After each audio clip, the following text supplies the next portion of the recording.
এই দুনিয়ার জমিনে আল্লাহ হায়াত দিলেন, যৌবন দিলেন।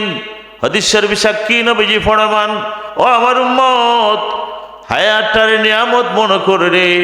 তোমার মৃত্যু আসার আগে আগে তুমি তোমার যৌবন কালকে নিয়ামত মনে করো। বার্ধক্য আসার আগে আগে তোমার যৌবন কাল, এই যৌবন কালকে যে তুমি নিয়ামত মনে করে আল্লাহর শুকরিয়া আদায় করতে পারো, আল্লাহর রাস্তায় যদি যৌবনটা কাটাইয়া দিতে পারো, সার্থক তোমার জনম, সার্থক তোমার জীবন। কবরে যাওয়ার পরে কবরটারে আমার আল্লাহ জান্নাতের বাগান বানাইয়া দিবে। আল্লাহ নবী ফরমান, ও আমার উম্মত, তোমার সুস্থতাকে নিয়ামত মনে করো। সিহাতাকা কাবলা সুকুমিকা, অসুস্থতায় ধরার আগে আগে তুমি তোমার সুস্বাস্থ্যরা নিয়ামত মনে করো। কত মানুষ বিছানার মধ্যে পড়ে রয়েছে, হাঁটতে পারে না, কথা বলতে পারে না। কত জোয়ান মানুষ বিছানার মধ্যে পড়ে আছে, হসপিটালে পড়ে রয়েছে। ও আমার ভাইয়েরা, আমার বাবারাম, আল্লাহ তাআলা যে আপনাকে আমাকে সুস্থতার জিন্দগি দান করেছেন, আল্লাহ যে আমাকে কথা বলার শক্তি দিয়েছেন, চলাফেরার শক্তি দিয়েছেন, এই সুস্থতার মালিক আমার আল্লাহ। এজন্য বান্দা, তুমি যদি আল্লাহর শুকরিয়া আদায় করতে পারো রে, তাহলে আল্লাহ তাআলা তার নিয়ামতকে আপনার আমার জন্য বাড়িয়ে দিবেন। কথা বলেন ঠিক কিনা? নবীজি ফরমান, আল্লাহ তাআলা আমার উম্মতকে আমি নবীর উসিলায় সর্বশ্রেষ্ঠ উম্মত হিসাবে কবুল করেছেন। সুবহানাল্লাহ বলি। উম্মতি উম্মাতাম মারহুমা।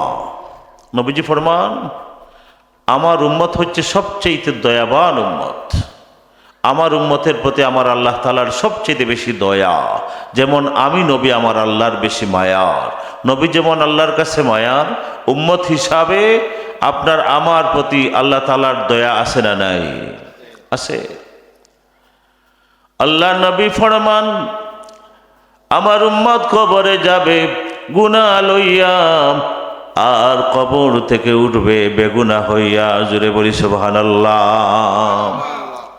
সাহাবায়ে কেরাম জানতে চাইলেন, ইয়া রাসূলুল্লাহ, কিভাবে বেগুনাহ হয়ে উঠবে? বুঝলাম না। আল্লাহ নবী ফরমান, ও আমার সাহাবায়ে কেরাম, আমার উম্মত কবরে যাওয়ার পরে তার গুনাহ থাকবে। তার আপনজন, আত্মীয় স্বজন, সন্তানাদির পক্ষ থেকে যখন তার জন্য দোয়া খায়রের ব্যবস্থা করা হবে, আমার ওই উম্মতের জন্য দুনিয়ার থেকে যখন সওয়াব রেসানি করা হবে, ওনার আত্মীয় স্বজন আলা উলাদরা যখন চোখের পানি ছেড়ে ছেড়ে কাঁদবে, আলেম উলামার মাজলিস সাজাইয়া যখন দোয়ার ব্যবস্থা করে নিবে, আল্লাহ তাআলা বিনিময়ে আমার ওই গুনাহগার উম্মতের গুনাহ মাফ করে দিবে। শুধু গুনাহ মাফ নয় রে ভাই, আল্লাহ নবী ফরমান, আল্লাহর বান্দার যে গুনাহগুলা রয়েছে, আল্লাহ তাআলা দয়া করে এই গুনাহগুলারে নেকি দ্বারা বদল করে দিবে। কিয়ামতের ময়দানে, নুরুস সুদূর কিতাবের মধ্যে পড়েছি, কিয়ামতের ময়দানে ওই সমস্ত মানুষরা যখন দেখবে তার সামনে নেকির স্তূপ পড়ে রয়েছে, পাহাড়ের মতো নেকির স্তূপ দেখা যায়, জানতে চাইবে এই নেকিগুলা কোথার থেকে আসলো। আল্লাহর পক্ষ থেকে জানানো হবে, ও আমার বান্দা, তোমার সন্তানাদি, তোমার পরিবার পরিজন, এলাকাবাসীর উদ্যোগে তোমার জন্যে দোয়ার ব্যবস্থা করা হয়েছিল, গুনাহ মাফের মাহফিল সাজানো হয়েছিল, কোরআন খতমের ব্যবস্থা করা হয়েছিল। ওই সমস্ত নেক কাজের উসিলায় আমি আল্লাহ তোমার গুনাহ মাফ করে দিয়েছি। শুধু গুনাহ মাফ করে দেই নাই, তোমার গুনাহগুলাকে আমি আল্লাহ দয়া করে নেকি দ্বারা বদলাই দিয়েছি। জোরে বলি সুবহানাল্লাহ। আমার কৈখাই গ্রামের ভাইয়েরা, বাবারা, আল্লাহ তাআলা আমাদেরকে দয়া করেছেন। সেই আখিরি জামানার নবী, রাহমাতুল লিল আলামিন নবী মুহাম্মদুর রাসূলুল্লাহ সাল্লাল্লাহু আলাইহি সাল্লামের উম্মত আল্লাহ বানাইলেন। যেই নবীর উম্মত হওয়ার জন্যে আম্বিয়া কেরাম আল্লাহর দরবারে দরখাস্ত করলেন, উম্মত হতে পারলেন না। আপনি আমি বিনা দরখাস্তে আল্লাহ তাআলা উম্মত হিসাবে কবুল করেছেন। জোরে বলি আলহামদুলিল্লাহ। এই দুনিয়ার জমিনে আল্লাহ হায়াত দিলেন, যৌবন দিলেন। হাদিস শরীফে সাক্ষী নবীজি ফরমান, ও আমার উম্মত, হায়াতটার নিয়ামত মনে করে রে। তোমার মৃত্যু আসার আগে আগে তুমি তোমার যৌবন কালকে নিয়ামত মনে করো। বার্ধক্য আসার আগে আগে তোমার যৌবন কাল, এই যৌবন কালকে যে তুমি নিয়ামত মনে করে আল্লাহর শুকরিয়া আদায় করতে পারো, আল্লাহর রাস্তায় যদি যৌবনটা কাটাইয়া দিতে পারো, সার্থক তোমার জনম, সার্থক তোমার জীবন। কবরে যাওয়ার পরে কবরটারে আমার আল্লাহ জান্নাতের বাগান বানাইয়া দিবে। আল্লাহ নবী ফরমানো, আমার উম্মত, তোমার সুস্থতাকে নিয়ামত মনে করো। সিহাতাকা কাবলা সুকুমিকা, অসুস্থতায় ধরার আগে আগে তুমি তোমার সুস্বাস্থ্যরা নিয়ামত মনে করো। কত মানুষ বিছানার মধ্যে পড়ে রয়েছে, হাঁটতে পারে না, কথা বলতে পারে না। কত জোয়ান মানুষ বিছানার মধ্যে পড়ে আছে, হসপিটালে পড়ে রয়েছে। ও আমার ভাইয়েরা, আমার বাবারা, আল্লাহ তাআলা যে আপনাকে আমাকে সুস্থতার জিন্দগি দান করেছেন, আল্লাহ যে আমাকে কথা বলার শক্তি দিয়েছেন, চলাফেরার শক্তি দিয়েছেন, এই সুস্থতার মালিক আমার আল্লাহ। এই জন্যে বান্দা, তুমি যদি আল্লাহর শুকরিয়া আদায় করতে পারো রে, তাহলে আল্লাহ তাআলা তার নিয়ামতকে আপনার আমার জন্য বাড়িয়ে দিবেন। কথা বলেন ঠিক কিনা? কত নিয়ামত আল্লাহ সুস্থতার জিন্দেগি আপনাকে আমাকে দান করলেন। আল্লাহ ধন সম্পদের মালিক বানাইলেন। কত মানুষ অভাব অনটনের মধ্যে কাটায়। আমি কৈখাই গ্রামের মধ্যে ঢুইকা দেখলাম, এই গ্রামের মানুষে আল্লাহ বড় সুখে রেখেছেন, আরাম এসে রেখেছেন। কথা বলেন ঠিক কিনা? আল্লাহ তাআলা যে আপনাকে আমাকে এত সুন্দর জীবন দিলেন, যৌবন দিলেন, সুস্থতার জিন্দেগি দান করলেন, সুখী হালতের উপর রাখলেন, এই জন্যে আল্লাহর শুকরিয়া আদায় করার দরকার আছে না নাই?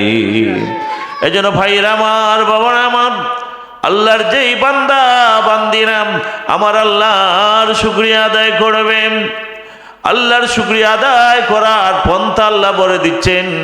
সব চাইতে আল্লাহ তাআলার শুকরিয়া আদায় করার উত্তম মাধ্যম হচ্ছে নামাজ। কথা বলেন ঠিক কিনা? দুঃখ লাগে মুসলমান, আল্লাহ তাআলা অত নিয়ামতের মালিক বানাইলেন, তারপরে আমরা নামাজটা পড়লাম না। কিয়ামতের ময়দানে জাহান্নামের আগুনে জ্বলতে হবে। জোরে বলি নাউজুবিল্লাহ। আল্লাহর হাবিবের উসিলায় আল্লাহ তাআলা আমাদের প্রতি কত মেহেরবান, কত দয়াবান আমার আল্লাহ। আপনার আমার কত মর্যাদা।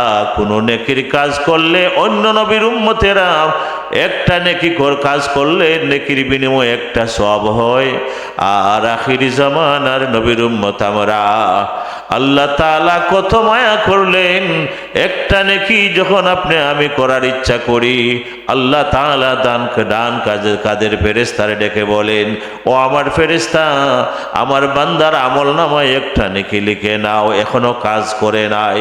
নবীজি ফরমান, আমার এই উম্মত যখন এই কাজটা আদায় করে নিবে, আল্লাহ তাআলা নবী মুহাম্মদ রাসূলুল্লাহ সাল্লাল্লাহু আলাইহি সাল্লামের উসিলায় আল্লাহ তাআলা 10 গুণ বাড়াইয়া সওয়াব দান করে দেয়। জোরে বলি সুবহানাল্লাহ। 10 গুণ বাড়াইয়া সওয়াব দেন। নামাজ পড়ি 5 ওয়াক্ত, যেই নামাজ ছিল 50 ওয়াক্ত, আল্লাহ তাআলা তার পিয়ারা হাবিবের মহব্বতে উম্মতের দরদি নবী বারবার আল্লাহর দরবারে চেয়েছেন, মাবুদ, আমার আখিরি জামানার উম্মত আল্লাহ এত নামাজ পড়তে পারবে না। আল্লাহ তাআলা দয়া করে নবীর উসিলায় 45 ওয়াক্ত নামাজ কমাইয়া দিলেন। নামাজ কমাইলেন ঠিক, কিন্তু সব কমাইলেন না। আল্লাহ ঘোষণা দিলেন, হাবিব, আপনার উম্মত আমার বান্দা 5 ওয়াক্ত নামাজ খানা যদি শান্তি মনে আদায় করে নিতে পারে, আমি আল্লাহ আমার বান্দার আমল নামায় 50 ওয়াক্ত নামাজের সব দান করে দিব। জোরে বলি সুবহানাল্লাহ। নামাজ পড়বো 5 ওয়াক্ত, সব হবে কত ওয়াক্ত? 50 ওয়াক্ত। নবীজির উসিলায় আল্লাহর বান্দা যদি একেবারে মৃত্যুর গেরগেরানি আসার আগে আমার আল্লাহর কাছে তওবার হাত বাড়াই, আমার আল্লাহ তো মেহেরবান, আমার নবীজির খাতিরে আল্লাহ তাআলা বান্দার তওবা কবুল করে নেয়। জোরে বলি সুবহানাল্লাহ। আল্লাহ তাআলা আপনার আমার জন্য এত সুযোগ দিলেন, এত সুবিধা করে দিলেন, তারপরও আমরা নবীর শুকরিয়া আদায় করলাম না, আল্লাহর শুকরিয়া আদায় করলাম না, নবীর সাথে আমরা মহব্বত লাগাইলাম না, আল্লাহর সাথে মহব্বত লাগাইলাম না। দুনিয়ার ব্যবসা বাণিজ্য খামাই রুজির মধ্যে আমরা ডুবে রইলাম। কথা বলেন ঠিক কিনা? সন্তান, বাড়ি, গাড়ি, নারী, সব কিছু, ব্যবসা বাণিজ্য, এদের পিছনেই তো জীবনের সবচেয়ে মূল্যবান সময় আমরা নষ্ট করছি। ঠিক কিনা বলে? সব সময় সন্তানের পিছনে, সব সময়গুলো আমরা ব্যয় করছি পরিবারের পিছনে, ব্যবসা বাণিজ্যের পিছনে। ঠিক কিনা? আল্লাহ বলেন, যুইলা লিন্নাসি হুব্বুশ শাহাওয়াতি মিনান নিসাই ওয়াল বানিন ওয়াল কানাতিরিল মুকান্তারাতি মিনাজ যাহাবি ওয়াল ফিদ্দা ওয়াল খাইলিল মুসাওয়ামাতি ওয়াল আনআমি ওয়াল হারস যালিকা মাতাউল হায়াতিদ দুনিয়া ওয়াল্লাহু ইনদাহু হুসনুল মাআব। আল্লাহ তাআলা আপনার আমার খবর কোরআনের মধ্যে দিচ্ছেন। আমরা নারী লইয়া, সন্তান লইয়া, নারী, গাড়ি, বাড়ি, সুন্দর যানবাহন, সুন্দর গাড়ির পিছনে দৌড়াইলাম, সুন্দর বাড়ি বানাইবার পিছনে দৌড়াইলাম, সন্তানাদের নিয়ে দিনকে রাত, রাতকে দিন করলাম। আমরা ব্যবসা বাণিজ্য, কৃষি, ক্ষেত খামার লইয়া সময় কাটাইলাম। পৌষ মাসের খাম ফজরের টাইমে ঘুম থেকে উঠে যাই, সারাদিন কাজ করি। বৈশাখ মাসে প্রচণ্ড প্রখর রৌদ্রের মধ্যে ধান কাটি, মনের মধ্যে আনন্দ জাগে। ঠিক কিনা? এই যে পরিবার, পরিজন, সম্পদ, সব কিছুর পিছনে পড়ে রইলাম। আমার আল্লাহ বলেন, ও আমার বান্দা, এটা হচ্ছে দুনিয়ার ভোগের সামগ্রী, দুনিয়ার সুখ শান্তির জন্য তোমার এই কাজগুলা করলা। ও বান্দা, একবার কি আমি আল্লাহর কথা চিন্তা করলা না? আমার দেওয়া বিধান আখিরাতের কথা তুমি চিন্তা করলা না? আল্লাহ বলেন, আল্লাহু ইনদাহু হুসনুল মাআব, আর আমার আল্লাহর কাছে রয়েছে তোমার আশ্রয়।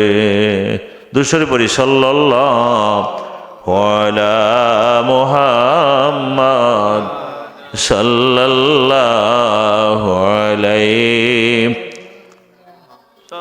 সাল্লাল্লাহু আলা মুহাম্মদ সাল্লাল্লাহু আলাইহি ওয়াসাল্লাম সাল্লাল্লাহু আলা মুহাম্মদ সাল্লাল্লাহু আলাইহি লা ইলাহা ইল্লাল্লাহ লা ইলাহা লা ইলাহা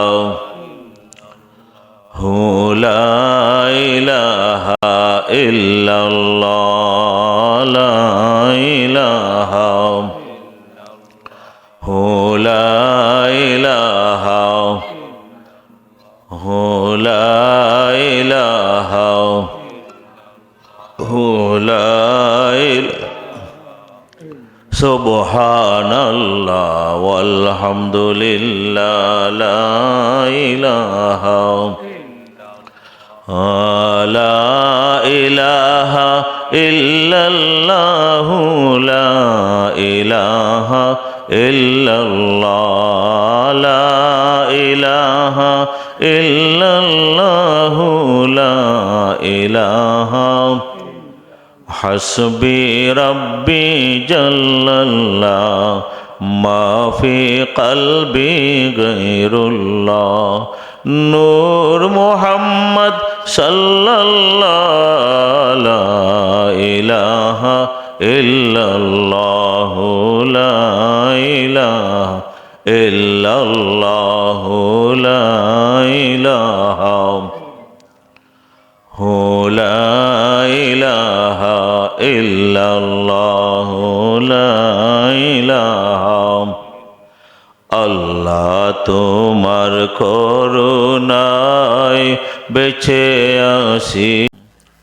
সম্মানিত হাজিরিন, আমি বলছিলাম এই যে দুনিয়ার ভোগের সামগ্রীর প্রতি আমাদের লোভ বেশি, কিন্তু ভুলেই গেলাম এটা ক্ষণস্থায়ী জিন্দেগি। যেদিন মালাকুল মউত সামনে হাজির হবে, প্রাণবায়ুটা বের হয়ে যাবে, সেদিন আমাদেরকে অবশ্যই জীবনের হিসাব আল্লাহর দরবারে দিতে হবে। বিশ্বাস আছে না না?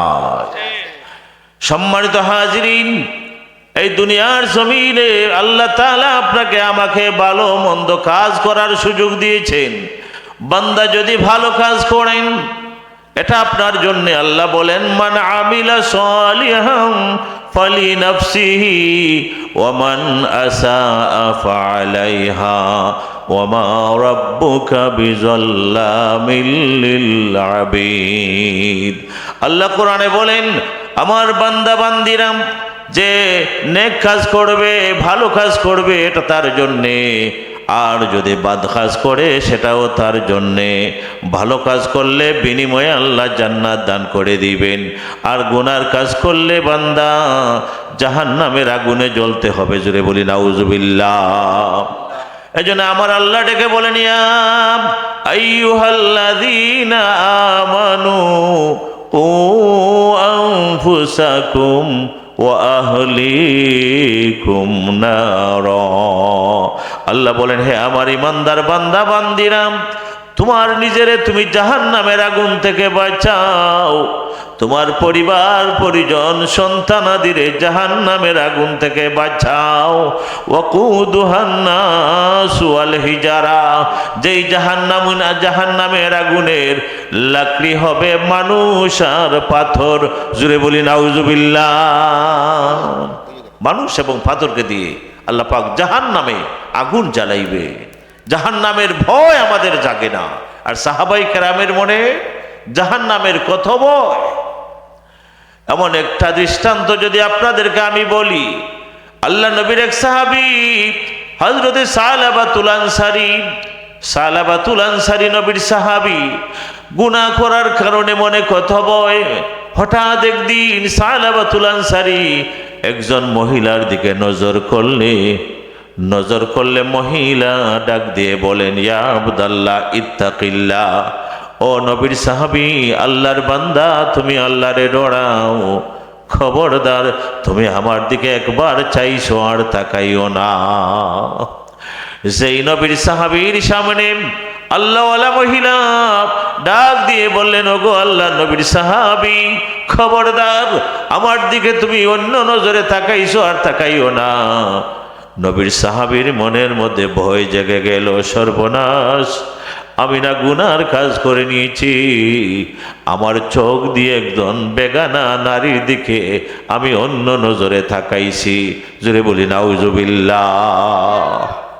আমরা কত নারীর পিছনে ঘুরলাম, কত মহিলার দিকে বারবার তাকাইলাম, একটিবারও আমার আল্লাহর ভয় ঢুকে না। কথা বলেন ঠিক কিনা? আল্লাহ কোরআনে বলেছেন, ওয়ালাকাদ যারানা লিজাহান্নামা কাসীরাম মিনাল জিন্নি ওয়াল ইনস। আল্লাহ বলেন, কিয়ামতের ময়দানে আমি জাহান্নামটা পরিপূর্ণ করে দিব কিছু মানুষ দিয়ে, কিছু জিন্নাত দিয়ে। আল্লাহ কেন জাহান্নামে দিবেন মানুষরে? জাহান্নামের দেওয়ার জন্য আল্লাহ আপনারে আমারে বানায় নাই। কথা বলেন ঠিক কিনা? ও বান্দা বান্দিরা, ও ভাই বোনেরা, আল্লাহ তাআলা আপনার আমার জন্য বানাইছেন জান্নাত।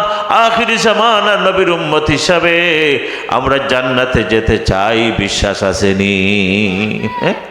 কেন মুসলমান জাহান্নামে যাবে? তার কারণ আমার আল্লাহ বলে দিয়েছেন, লাহুম কুলুবুল লা ইয়াফকাহুনা বিহা। আল্লাহ বলেন আমি তারে কলব দিলাম, আমি তারে ভালো মন্দ বুঝার সুযোগ করে দিলাম, কিন্তু বুঝলো না, ভালো জিনিস বোঝার চেষ্টা করলো না। ওয়ালাহুম আয়ুনুল লা ইউবসিরুনা বিহা। আল্লাহ বলেন আমি তারে চোখ দিলাম, চোখ দিয়ে দেখলো না, তার মানা ভালো জিনিস দেখলো না। দেখছে ঠিকই, সব নাফরমানির দিকে চোখ দিছে, পরনারীর দিকে নজর দিয়েছে, কিন্তু এই চোখ দিয়ে মসজিদ দেখে নাই, মাদ্রাসা দেখে নাই, আলেম উলামার চেহারার দিকে নজর করার সুযোগ হয় না। আল্লাহ নবী ফরমান, একজন বান্দা যদি হক্কানে আলেম উলামার চেহারার দিকে মায়ার নজরে তাকায়, আল্লাহ তাআলা তার সগীরা গুনাহ মাফ করে দেয়। সুবহানাল্লাহ।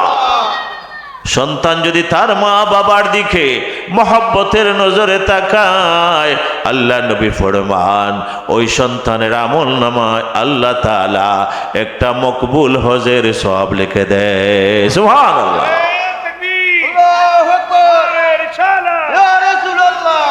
আল্লাহ নবীর সাহাবী বলেন, ইয়া রাসূলুল্লাহ, দৈনিক যদি 100 বার তাকায়, আল্লাহ নবী ফরমান যতবার এই চামড়ার চোখ দিয়ে মহব্বতের নজরে মা বাবার দিকে তাকাইবে, ততটা হজের সওয়াব আল্লাহ আমলনামায় দান করে দিবে। সুবহানাল্লাহ। এই চোখের এত পাওয়ার, কিন্তু এইদিকে তাকায় না, তাকায় পরনারীর দিকে, তাকায় বাদ খাজের দিকে যায়। আল্লাহ বলেন আমি তারে চোখ দিলাম, আল্লাহর সবচেয়ে বড় নিয়ামত চোখ, যেই চোখ না হলে কিছুই দেখা যায় না। আল্লাহ বলেন আমি চোখ দিলাম, ভালো জিনিস দেখে না। ওয়ালাহুম আযানুল লা ইয়াসমাউনা বিহা।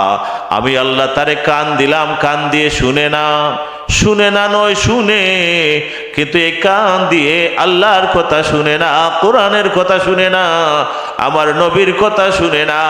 মসজিদে আজান হয়, আজান তার কানে ঢুকে না, আজান তার কানে ঢুকে না, কিন্তু গান বাজনার আওয়াজ শুনলে ঠিকই চলে যায়।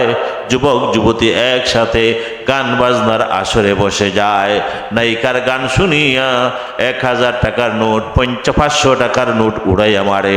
জোরে বলি নাউজুবিল্লাহ। এটা আসেনি আপনাদের এলাকায় জানি না। এই গান বাজনা দেখবেন, গান বাজনার মধ্যে মানুষের অভাব নাই, খালি খেলার তামসা একটা লাগাই না। দেখবেন ছেলে মেয়েরা খেলাধুলার জন্য পাগল।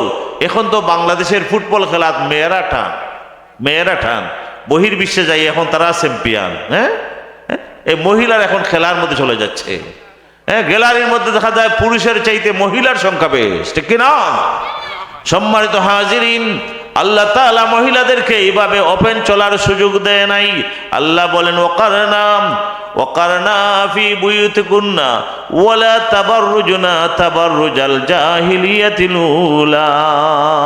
আল্লাহ বলেন মহিলা থাকবে ঘরের মধ্যে, এরা সৌন্দর্য দেখাইয়া মানুষের সামনে হাঁটবে না।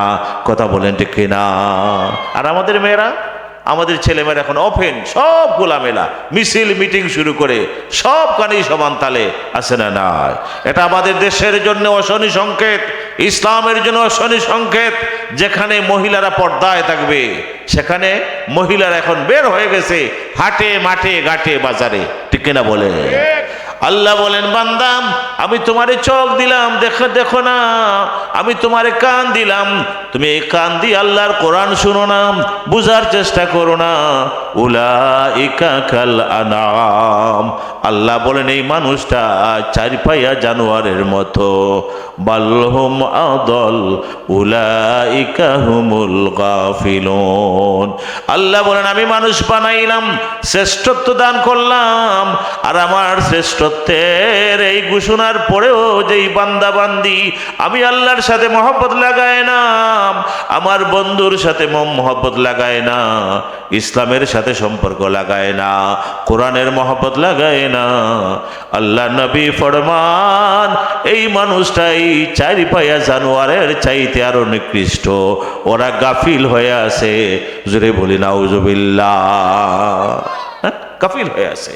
অথচ মুসলমানের পরিচয় হচ্ছে, যদি মুসলমান গুনার কাজ করে নে, তখন সে তার মনের মধ্যে ভয় জাগে।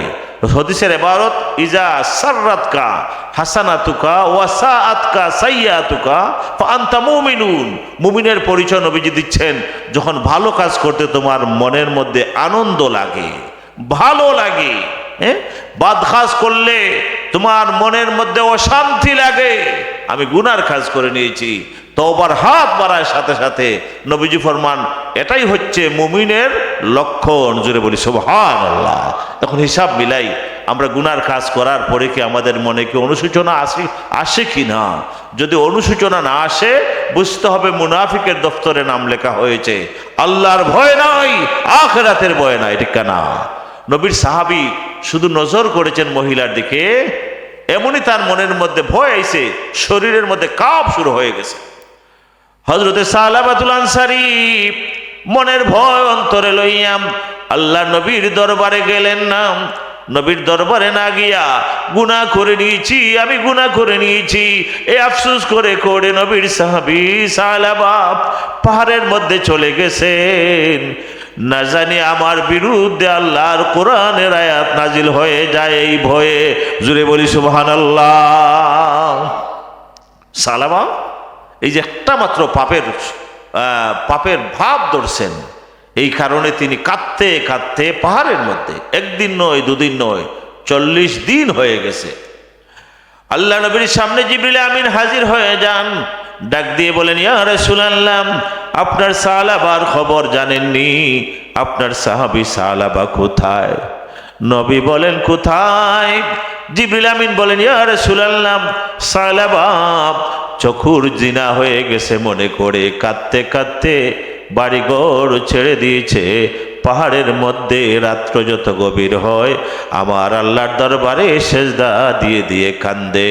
জোরে বলি সুবহানাল্লাহ। আল্লাহ নবী ডাক দিয়ে বলেন, ও সাহাবী উমর, আবু বকর, যাও রে আমার সালাবারে তোমরা পাহাড় থেকে ফিরাইয়া আনো। নবীর সাহাবী আবু বকর উমর পাহাড়ের দিকে চলে যান সালাবার খুঁজে। রাস্তার মধ্যে এক রাখালের সাথে দেখা। রাখালে ডাক দিয়া বলেন, ওরে বড় রাখাল, নবীর সাহাবী সালাবারে তুমি দেখছো নি? রাখাল ডাক দিয়ে বলে, ও নবীর সাহাবীরা, সালাবাকে আমি চিনি না, সালাবাকে আমি চিনি না। তবে রাত্র যত গভীর হয় এই পাহাড়ের মধ্যে কে যেন চিৎকার করে করে কান্দে। আমার মনে হয় সে তার মনিবের সাথে কোনো বেয়াদবি করে বাড়িঘর ছেড়ে চলে এসেছে, ভয়ে আর বাড়িতে যায় না, এখানে শুধু কান্নার আওয়াজ শোনা যায়। জোরে বলি সুবহানাল্লাহ। সাহাবীরা বললেন, সন্দেহ নেই উনি হচ্ছে নবীর সাহাবী সালাবা। রাখাল একটা পরিচয় দিল, রাত্র গভীর হলে উনারে পাওয়া যায়, কই তাকে দেখাই যায় না। নবীর সাহাবে আবু বকর, ওমর, আলী অপেক্ষা করতে লাগলেন। ঠিকই রাত গভীর হয়েছে, নবীর সাহাবী সালাবা পাহাড়ের চূড়ায় উঠে পাহাড়ের মধ্যে সেজদায় পড়ে চিৎকার করে কান্নার আওয়াজ ছাড়ছে। ডাক দিয়ে বলে, মাবুদ, আমি সালাবা গুনার কাজ করে নিয়েছি, এই মুহূর্তে যদি আমার প্রাণবায়ু বের হয়ে যায় জাহান্নামের আগুনে জ্বলতে হবে। এমনই সময় আবু বকর উমর সালাবার সামনে গিয়ে বলে, সালাবা রে, কতদিন হয় তুমি মদিনায় নাই, তোমাকে না দেখে মদিনার নবী আমাদেরকে তোমাকে নিয়ে যাওয়ার জন্য পাঠাইছেন। সালাবার কান্নার তোমারে দেখি না, কি এমন অপরাধ করেছো যার কারণে আমি নবীর কাছে তুমি আসো না? সালাবা জার জার করে কান্দেন, শরীরটা একেবারে ইন্নাহু হুয়াল গফুরুর রহিম। আল্লাহ বলে দিয়েছেন, হাবিব আপনার উম্মতদেরকে বলে দাও, যারা নিজের আত্মার উপর জুলুম করেছে, তার মানে গুনার কাজ করে নিয়েছে, আল্লাহর রহমত থেকে তারা যেন নিরাশ না হয়। আমি আল্লাহ তা বান্দার গুনাহ মাফ করে দিতে ভালোবাসি। সুবহানাল্লাহ। নবীজি সালাবাকে অভয় দিলেন, সালাবা তোমার যে অনুশোচনা আল্লাহ তোমারে ক্ষমা করে দিয়েছে। এই বলে নবী সান্ত্বনা দিয়ে সালাবাকে বাড়ি পাঠিয়ে দিলেন। বাড়ি যাওয়ার পর সালাবার মনে শান্তি নাই, মনের মধ্যে এখনো শান্তি বিরাজমান। পরিবার থেকে খবর দেওয়া হলো, ইয়া রাসূলুল্লাহ, সালাবা কাঁদতে কাঁদতে সালাবার জীবনের শেষ সময় হয়তো বা এসে গেছে, সালাবা বাঁচবে না। যেমন ভাবে কান্না শুরু করে দিয়েছে, সালাবা হাঁটতে পারে না, বসতে পারে না, শুধুই গুনার জন্য অনুতপ্ত হয়ে কান্দে। কান্নার কান্না ছাড়ার কোনো উপায় নাই। জোরে বলি সুবহানাল্লাহ। নবীর দরবারে খবর দেওয়া হলো, ইয়া রাসূলুল্লাহ, আপনার সালাবাকে যদি দেখতে চাও একবার চলে আসুন। আল্লাহ নবী আসলেন সালাবার বাড়িতে। আসার পরে দেখলেন সালাবা বিছানার মধ্যে পড়া। আল্লাহ নবী হযরতে সালাবা নবীর সাহাবীর মাথাটা নবীর উরুর মুবারকের মধ্যে রাখলেন। সালাবা মাথা সরাইয়া নেন, ডাক দিয়ে বলেন, ও সালাবা, আমার উরু মুবারক থেকে তুমি মাথা সরাইয়া নাও কেন? ডাক দিয়ে বলেন, ইয়া রাসূলুল্লাহ, আপনি পুত পবিত্র। ইয়া রাসূলুল্লাহ, আমি গুনাহগার, আমি গুনাহগারের মাথা আপনি নবীর এই পবিত্র দেহের মধ্যে রাখতে পারি না। নবীজি গো, আমার গুনাহ আমার আল্লাহ ক্ষমা করবেনি। দুরূদ শরীফ পড়ি, আল্লাহুম্মা সাল্লি সাইয়্যিদিনা মাওলানা মুহাম্মদ ওয়া আলা আলি সাইয়্যিদিনা। হযরত সালাবা বারবার গুনার জন্য নবীর কাছে মাফি চান। আল্লাহ নবীর সামনে জিবরিল আমিন হাজির হয়ে যান, ডাক দিয়ে বলেন, ইয়া রাসূলুল্লাহ, সালাবা গুনার জন্য কাঁদতে কাঁদতে একেবারে মৃত্যু শয্যায়। আল্লাহ তাআলা সালাবার প্রতি খুশি হইয়া আল্লাহ ঘোষণা করে দিয়েছেন, সালাবার জীবনের গুনাহ আল্লাহ মাফ করে দিয়েছে। আল্লাহ নবী ডাক দিয়ে বলেন, সালাবারে তুমি বড় ভাগ্যবান। জিবরিল আমিন বলেছেন, আল্লাহ তাআলা তোমার গুনাহগুলা মাফ করে দিয়েছে।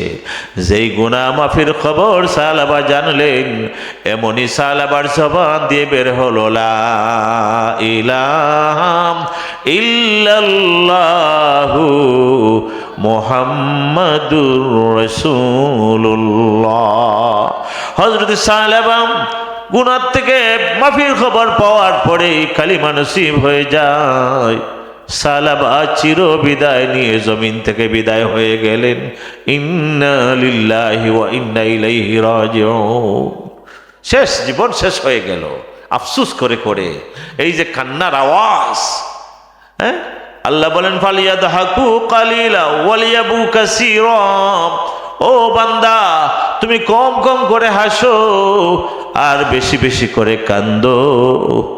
সন্তান কানলে মা তার বাচ্চারে দুধ পান করায়, ঠিক কিনা?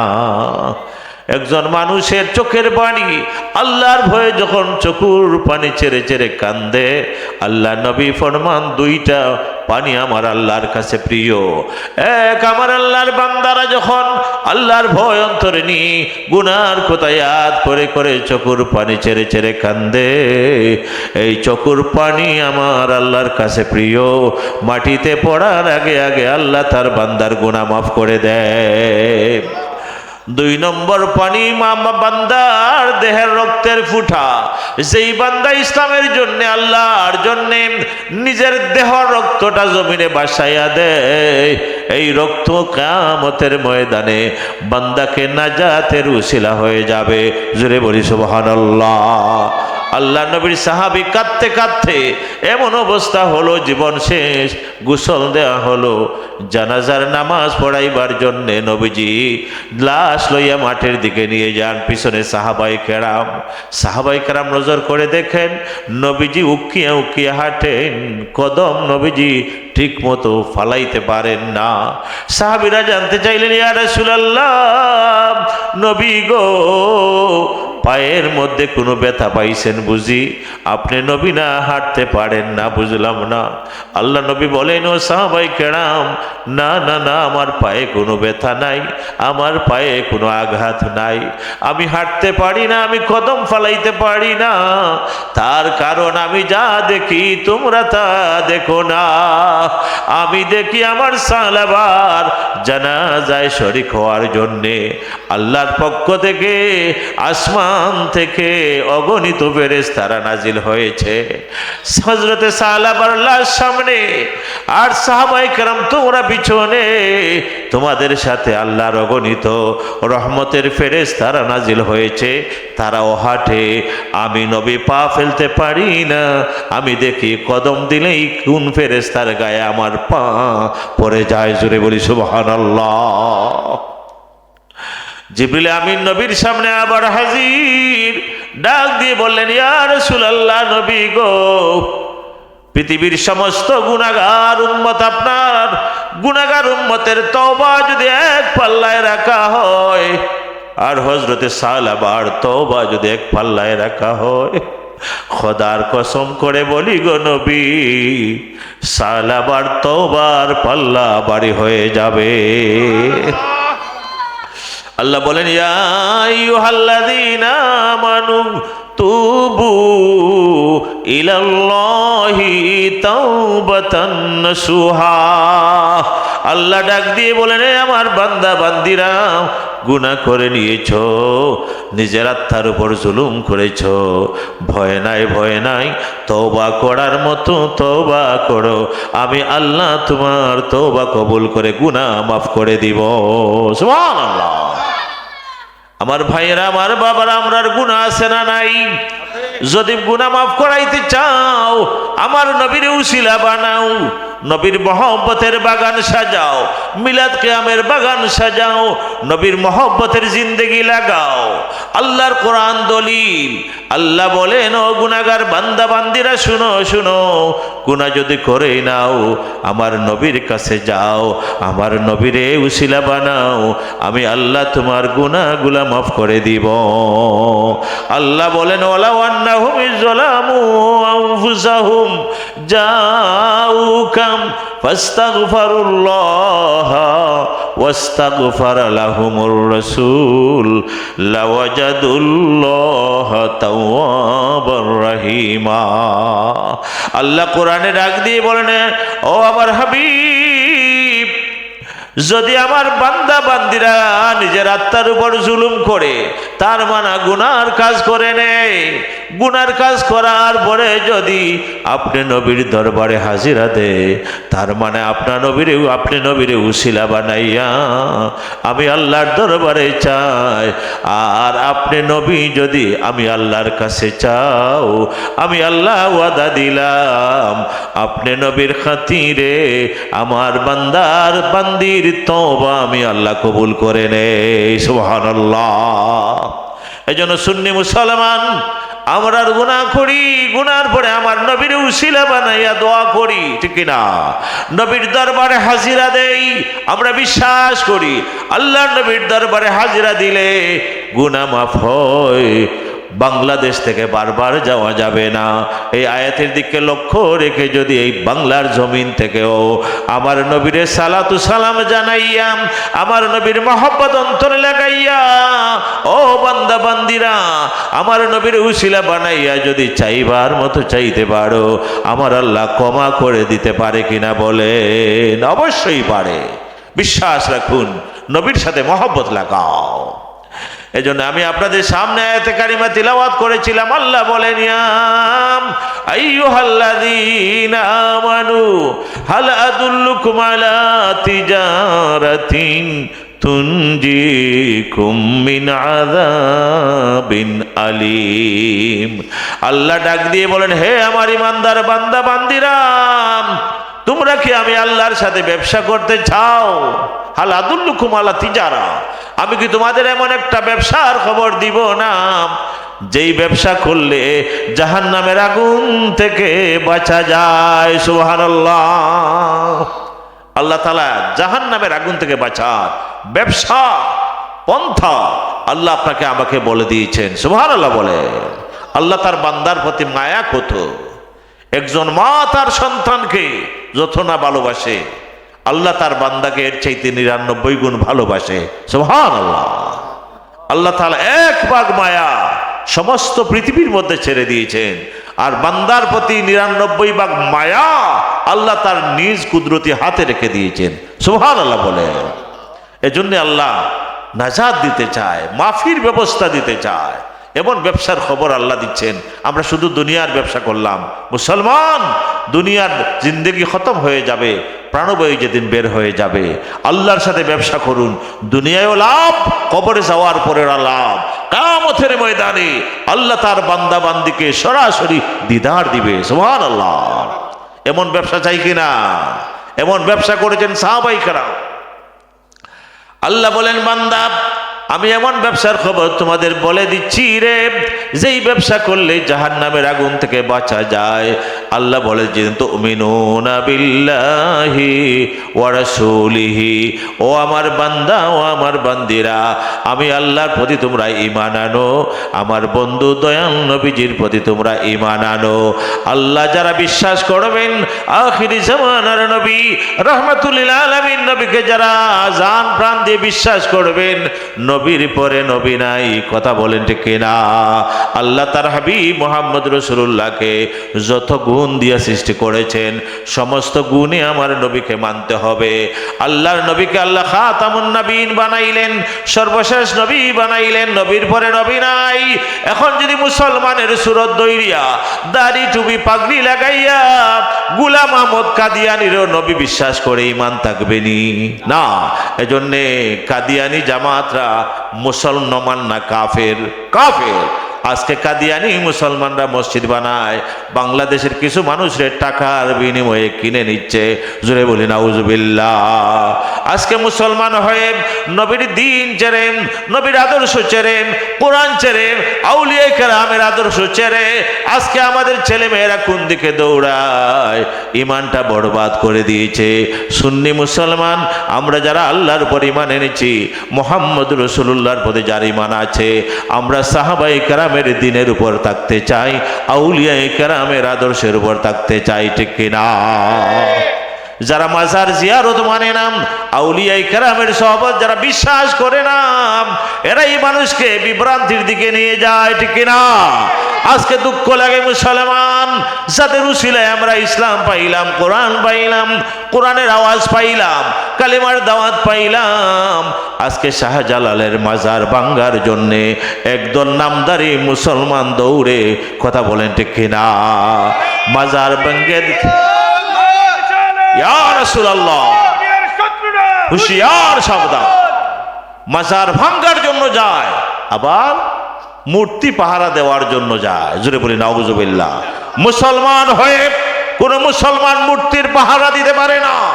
এই জমিনে আল্লাহর হাবিব এসেছিলেন মূর্তির রাজ ভেঙ্গে চুরমার করে ইসলামের রাজ কায়েম করার জন্য, ঠিক কিনা? আজকে যে বাজারা শাহজালালের উত্তরসূরি যদি হও, সেই মূর্তির পাহারা মুসলমান দিতে পারে না, ঠিক কিনা? মুসলমান হয়ে পূজার উৎসবে যেতে পারে না। ধর্ম যার যার উৎসব, সবার কুফরি মতবাদ। আজকে অনেকের অবস্থান স্পষ্ট হয়ে গেছে, এদের মধ্যে কি জাতের ইসলাম আছে বুঝার আর বাকি নাই। ফুলতলি সাহেব কিবলা রাহমাতুল্লাহ আলাইহি আমাদেরকে সতর্ক করেছিলেন। আজকে আল্লাহর ওলির সেই সতর্ক বাণী অক্ষরে অক্ষরে এখন প্রকাশ পেয়ে যাচ্ছে, ঠিক কিনা? আমরা বলতে চাই, ফুলতলি সাহেব কিবলা রাহমাতুল্লাহ আলাইহি শাহজালালের উত্তরসূরি হিসাবে আল্লাহর ওলির পক্ষে ছিলেন। আমরাও ফুলতলি সাহেব কিবলার অনুসারী হিসাবে আউলিয়া কেরামের পক্ষে আছি না নাই? অবশ্যই। আল্লাহু আকবার। গর্জে উঠুক আরেকবার শাহজালালের তলোয়ার। আল্লাহু আকবার। এই জন্য ভাইরা আমার, আল্লাহর সাথে রসুলের সাথে ব্যবসা করতে চাও, হক্কানি আলেম উলামার সাথে সহবত লাগাও, ঠিক কিনা? যেই কাদিয়ানি সম্প্রদায় আমার নবীকে শেষ নবী মানে না, কাফের।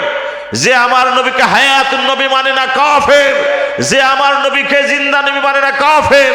আমার নবীর সুপারিশ যে বিশ্বাস করে না, তার ঈমান থাকতে পারে না, ঠিক কিনা?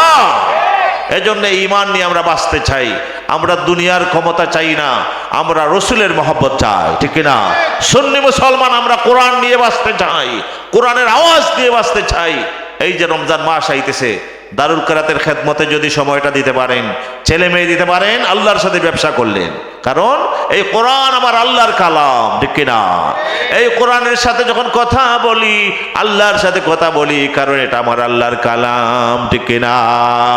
আল্লাহ বলেন, ও আমার বান্দা বান্দিরাম, জাহান্নামের আযাব থেকে নাজাত পেতে চাও, আমার সাথে ব্যবসা করো, আমার বন্ধুর সাথে ব্যবসা করো, আমি আল্লাহর হুকুম মানো, 5 ওয়াক্ত নামাজ পড়ো, রমজান মাসে রোজা রাখো, ধনী যারা হজ করো, ধনী যারা যাকাত দাও। আল্লাহর নবী ফরমান, এই কাজগুলা যদি করে নিতে পারো, আল্লাহ তোমার জান্নাতের মালিক বানায়া দিবে। সুবহানাল্লাহ বলেন না, বলেন না সুবহানাল্লাহ। এই জন্য আমরা আল্লাহর সাথে আমরা ব্যবসা করতে চাই, ঠিক কিনা বলেন? তাহলে আমরা জান্নাতের মালিক হতে পারি, এই বিশ্বাস আমাদের অন্তরে আছে। কোরআন আল্লাহর কালাম, এই কোরআনের আওয়াজ এই জায়গার মধ্যে হবে, আল্লাহ রহমত নাজিল হয়, গজব দূর হয়, ঠিক না? আল্লাহ কোরআনে বলেন, ওয়াইজা কুরিয়াল কুরআনু ফাসতামিউ লাহু ওয়া আনসিতু লাআল্লাকুম তুরহামুন। আল্লাহ বলেন, ও আমার বান্দা বান্দিরা, তোমার সামনে যখন কোরআনের আলোচনা হবে, কোরআন থেকে যখন কিছু বলা হবে, কোরআনের তিলাওয়াত হবে, তোমরা মনের কান লাগাইয়া শুনো আর নীরবতা পালন করো। ও বান্দা, তুমি যদি মনের কান লাগাই আল্লাহর কোরআন শুনতে পারো, আল্লাহর কোরআন বুঝতে পারো রে, আর যদি নীরবতার সাথে যদি মহব্বতের নজর রাখতে পারো, আল্লাহ তাআলা তোমার উপর রহমত নাজিল করে দিবে, গজব দূর করে দিবে। জোরে বলি সুবহানাল্লাহ।